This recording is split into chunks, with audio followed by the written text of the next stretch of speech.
esteemed delegates, for this morning we have convened two thematic sessions on two very important and substantive topics, and in the afternoon we will proceed to the plenary session under the theme Reinforcing Internal Capacity and Generating Drivers for Growth and Sustainable Development. I do hope that this session will provide meaningful information to live up to the mission of the forum. Và kính thưa quý vị, ngay sau đây cho phép tôi được trân trọng giới thiệu và kính mời các đồng chí chủ tọa lên sân khấu điều hành phiên toàn thể. Xin trân trọng kính mời đồng chí Nguyễn Xuân Thắng, Ủy viên Bộ Chính trị, Giám đốc Học viện Chính trị Quốc gia Hồ Chí Minh. Xin trân trọng kính mời đồng chí Trần Thanh Mẫn, Ủy viên Bộ Chính trị, Phó Chủ tịch Thường trực Quốc hội. Xin trân trọng kính mời đồng chí Lê Minh Khái, Bí thư Trung ương Đảng, Phó Thủ tướng Chính phủ. Xin trân trọng kính mời đồng chí Nguyễn Đức Hải, Ủy viên Ban chấp hành Trung ương Đảng, Phó Chủ tịch Quốc hội. Ngay sau đây, xin trân trọng kính mời ban chủ tọa sẽ lên sân khấu để điều hành diễn đàn. Trân trọng kính mời. Delegates, please proceed to the stage so that we can begin this session. Thank you very much.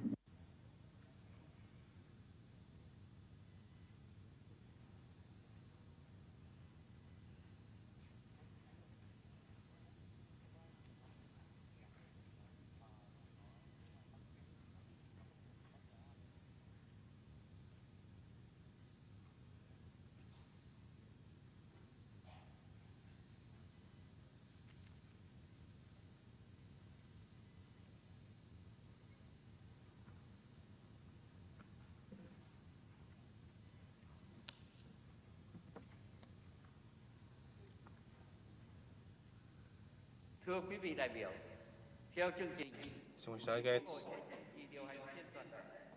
according to the schedule, President Vương Đình Huệ was supposed to chair this session. However, due to urgent work, he will return later during the closing ceremony.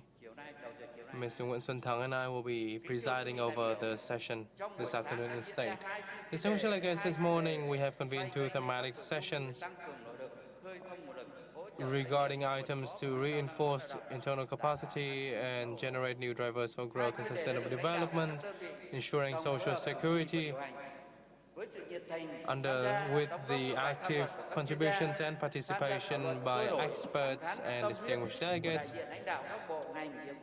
as well as from leaders of ministries, agencies, and representatives of international organizations and businesses. On behalf of the forum, I'd like to extend my thanks to all delegates for such contributions. Such discussions have been very much invaluable, laying the groundwork for the plenary session this afternoon. Distinguished delegates, to ensure the time constraint, to fulfill the time constraint and quality of this forum, please keep your remarks to under 6 minutes. Now I'd like to invite Mr. Cẩn Văn Lực, Chief Economist of BIDV, to present his remarks on drivers for growth and sustainable development. Sustainable growth driver to 2025 and 2030. Next will be Dr. Trần Thị Hồng Minh. Thank you.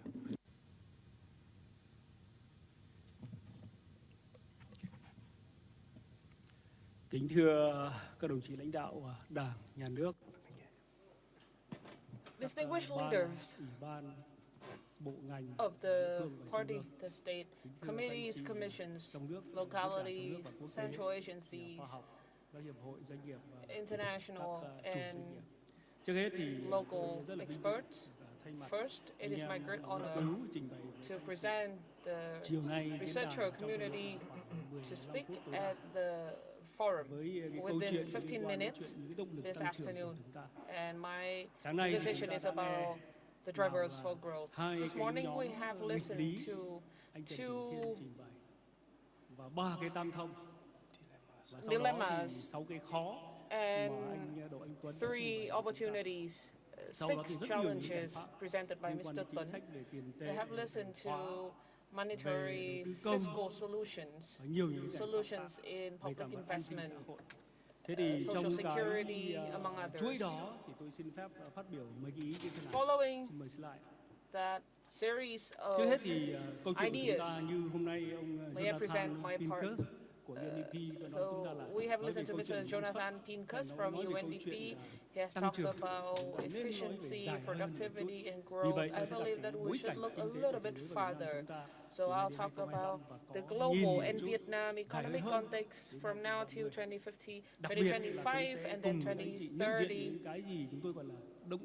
I'll also share about what we view as the existing drivers, what we are having right now that can drive us forward, and finally, what are the future drivers that can help us advance forward. And finally, I'd like to make some recommendations to the leaders of the party and the state. Xin mời tiếp. Thế thì đây là câu chuyện dự báo gần đây các tổ chức quốc tế về tình hình tăng trưởng kinh tế The forecast by some international organizations about global and Vietnam economic growth. We all know that we are slowing down this year, both globally and Vietnam. The world's growth rate is about 2%, and next year they expect it to be 3%. And then 2025, probably 3 to 3.5%. For Vietnam, we're having many more difficulties this year, both internally and externally. So our growth is around 5 to 5.5% this year. Next year, hopefully, a little bit better, 6%. And then 2025, a little bit better, 65%. Given all other conditions remain within expected. But with new drivers, we hope for higher growth. However, if we lay still, do not do anything, the World Bank views that we are in the decade of loss. Stagnant growth around 1.8% only from 2022 to 2030, much lower compared to the previous period, 2% and then 2.7%. This morning, Mr. Kien said that in Vietnam we have a similar situation. Every decade we are slowing down by 1 percentage point. Another information is that our inflation is slowing down, but it's still high. This year, 5.5%, and the world would be 5.2%. And I think the world's target of 2% inflation is pretty hard to achieve because we're still facing energy crisis and fuel prices remain high. Also, recently we have seen very clearly the issue of energy and food security and also supply chain security issue in China. We're also facing risk of financial and monetary markets and interest rates. All these are negatively affecting Vietnam's economy. We're having a table here that you can see in our previous period, 2016-2022, the average GDP growth was 6%. Inflation was kept around 2.5% in this period. If we do not have any accelerators, any breakthroughs, our growth is only at 5.7%, and inflation is higher, around 3.5 to 3.7%. And with that, it's hard to achieve the targets set by the resolution of the 13th National Congress. So we've started to look at the existing drivers. This morning, Excellency President of the National Assembly's view that it is clear from our supply side. It is seeing signs of slowing down. We're seeing less input material, less exports, construction and manufacturing, construction and industries only saw 2% of growth. In service, we see also lower volume of imports. That's why we see trade surplus. However, both investment and consumption are seeing slow growth. tức là kể cả xuất khẩu, So we have to tiêu dùng trong promote thời gian tới. all three Riêng về đầu tư, pillars: tôi xin nhấn export, mạnh là đầu tư công chúng ta investment, làm khá là tốt thời gian vừa qua, các chị đã thấy and tăng đâu đó là and khoảng trên export. 10%. Từ đầu năm đến bây giờ. Tuy nhiên đầu tư tư nhân và FDI của chúng ta tăng We rất have thấp seen ạ. good public Chỉ có từ investment, 1,7 cho but đến our 1,7 cho FDI đến and 2,1%. private investment Mức was này rất only thấp at so với cái mức tăng trưởng 1.7 thông or thường 2%. đầu tư tư nhân It is và much FDI là lower khoảng than 8 đến 10%. our average Cho nên of rõ 8 ràng to động lực này 10%. chúng ta phải thúc đẩy hơn trong thời gian So it tới. is clear that we have to Trong bối cảnh như vậy thì promote lạm this phát có đáng lo hay further. không? Chúng tôi cho rằng what là không about đáng lo. Và có anh chị lãnh đạo như thế, inflation? không đáng lo. Chúng tôi dự báo từ đến Is it hết worrying? 2025 We ở expect cái that mức by là the end of khoảng dưới 2025, 3,5%. our inflation is still mời kept tiếp. under 3%. Xin mời tiếp ạ. Vậy thì chúng ta phải đồng thời tìm kiếm thêm So nguồn tăng trưởng mới, đó là cái we gì? need to look for Báo new cáo các anh chị drivers lãnh đạo for chúng tôi đã growth. gợi ra đây có 7 cái động We lực are tăng trưởng suggesting 7 new ones. và rất nhiều cái bàn thảo đã được bàn thời gian vừa qua. A lot of Nhưng discussions theo have đặt been bài going của on Chủ tịch about Quốc hội, these drivers, chúng but tôi sẽ upon lượng the hóa sơ bộ request cái of động lực này Mr. để xem President, là chúng ta Excellency khai thác Mr. được President, tốt đến we đâu have và như vậy thì đóng quantified góp tăng trưởng nó sẽ là như these thế nào. Thứ nhất là indicators. về kinh tế số. In terms of Kinh tế digital số thì chúng tôi economy, cũng đưa ra 3 cái kịch bản. Tức we là have mức độ là three tốt, mức độ trung bình và scenarios. mức độ là chậm tiến. Slow Thì thấy rằng là digitalization, giả sử fast chúng ta ở mức độ trung digitalization, bình and thì successfully kinh tế số creating sẽ more giúp than cho chúng digital ta mỗi economy. năm đóng góp thêm At the second là từ cái at mức the độ scenario khoảng two, 0,65 cho đến 1,35 điểm the tăng digital trưởng. economy will Bình contribute quân nó là khoảng 1.0% tăng trưởng. 0.63 Và to đương nhiên kéo theo đó là năng 1.35 suất lao to động sẽ được GDP tăng lên, growth. So rồi đóng góp this is của 1 các percent point. nhân tố tổng hợp TFP vào tăng trưởng cũng được Higher tăng lên TFP ở cái mức là contributions khoảng to 50 GDP đến growth 55% nếu như chúng ta quyết tâm. around Trong bối cảnh 50%. đó thì ta thấy đó là chúng ta sẽ khắc phục được cái tăng trưởng về năng suất lao động We và also về tăng trưởng improve our labor TFP vốn dĩ đã khá là productivity chậm growth. trong 2 năm vừa Both qua. TFP Bình quân, contribution growth ví dụ như là and năng suất lao labor động productivity tăng đâu growth đó là has khoảng been pretty 4,7% 2 năm vừa qua, slowed rồi in đóng góp của recent TFP years. và tăng trưởng ở cái mức rất thấp Labor là khoảng productivity growth was only 45%. Xin mời tiếp. 4.7%. Chúng tôi có and lượng hóa những động lực TFP này contribution was only và các anh chị lãnh đạo như thế 45%. thì thấy rằng là hoàn toàn khả thi. So we see Ví that dụ it về is kinh tế số, completely giả sử possible chúng to ta achieve. đạt cái mức tăng trưởng kinh tế số là mỗi digital năm là khoảng economy 13 targets. đến 15%. For example, we Nhưng các bộ achieve the hiện nay là target đang of dự 13 kiến to thì sẽ 50% giúp cho growth chúng ta of kinh tế số GDP hoàn of toàn đến mục digital tiêu khả thi economy. là đến 2025 đóng góp khoảng And 20% with that, GDP, by 2030 2025, là khoảng 30% digital GDP, economy will hoàn toàn khả contribute thi. 20% to Cái thứ hai the là vấn đề total năng suất lao động. GDP, and by Hiện nay thì 2030, ta thấy rất 30%. đó là rất thấp ạ. Và chỉ In tiêu này terms là 2 of năm vừa labor qua không đạt cái mức mà productivity Quốc hội in the last 2 đề ra years, we have 6% và failed this 6,5%. Và nếu như chúng ta làm target, tốt cái 6 chuyển to đổi số 6.5%. cộng với những cái đổi mới khác, But if ví dụ về giáo dục đào tạo, sáng nay ta đã bàn thảo, we thì của chúng ta năng suất lao are động có thể doing tăng lên well mức in digital từ nay đến economy, 2025 là 5 cho we đến can 5,5%. growth by 5 Và to từ 2025 đến 5.5% 2020 to là khoảng 6 2025. đến 6,5%. and Như vậy 6 bình to quân giai đoạn 6.5% sắp to tới thì là ở mức 2030. độ khoảng 5,5 đến So 5,7%. around- Rất so in the next khó period, đạt được cái mục tiêu mà Đại Đảng đã đề ra là từ 6,5 đến 7%. we can grow by Cái around nữa là 5.5%, liên quan đến but kinh tế it's tư still nhân. lower than the Đây là một vấn đề rất 6.0 quan to trọng. 6.5 Nó targets không of mới the ạ. party. Tôi lại cho là cái In mới. terms of private, Bởi vì rất là mong muốn của chúng ta là thúc đẩy cái này lên. Ta thấy rất rõ, This is not đầu tư tư nhân any chỉ tăng trưởng có thing dưới new. 2% private từ đầu năm investment đến bây giờ. Và rõ ràng of ta this phải year kích is cái only này under lên. 2%. Ta đều biết là nếu như chúng ta chỉ We have cần to tăng đầu boost tư tư nhân, this. ví dụ thêm If we 10%, can thì increase sẽ có khoảng private investment 0,12 by điểm 10%, we tăng can trưởng. increase Như vậy 0.12 rất là quan percent trọng. point in our Và GDP cái growth. nữa là liên quan đến cải cách kinh tế, In terms of cải cách economic cái thể chế reform, kinh tế. institutional, Thì báo cáo anh chị cái này thì quốc tế cũng đã lượng hóa rồi. economic institutional Cho rằng reform, là các nước we đang phát have triển also như Việt Nam chúng ta, qualified, nếu như chúng ta chỉ and it cần is viewed cải that cách developing thể countries chế like kinh tế tốt Vietnam, một chút, thì mỗi một năm chúng ta if có thêm được khoảng such từ countries 0,05 cho đến improve 0,3 điểm institutional tăng reform, trưởng. it can Thế rồi increase một vấn đề by nữa là về kinh tế xanh, 0.05 to tăng trưởng xanh 0.3 gắn percent với point of chủ GDP động growth. thích ứng biến đổi In terms khí of hậu. green Thì cái này là một vấn đề rất là economy, quan trọng với Việt Nam chúng ta. Thì proactive mỗi một năm nếu chúng ta green nếu như làm economy tốt development thì có in thể là line có thêm with khoảng từ 2 cho đến climate 3% responsiveness, GDP we vào cái can add đóng góp chung vào cái 0.5 tăng to trưởng 3 của chúng ta. percent point of GDP Đặc biệt growth cái if ý it can promote cuối green cùng economy. tôi xin nói thêm And chính là về finally, liên kết vùng. in terms Sáng nay of có kiến regional trao rồi, connectivity, nói rồi phải không ạ? Của chúng ta làm chưa được regional tốt hơn vừa qua. Và nếu như chúng ta làm engagement tốt câu chuyện về liên kết vùng, and tôi nói chị linkage, là sẽ có nhiều động lực we tăng have trưởng. not done Đặc this so biệt well. This morning Hà we Nội have và talked Hồ Chí about it. Minh.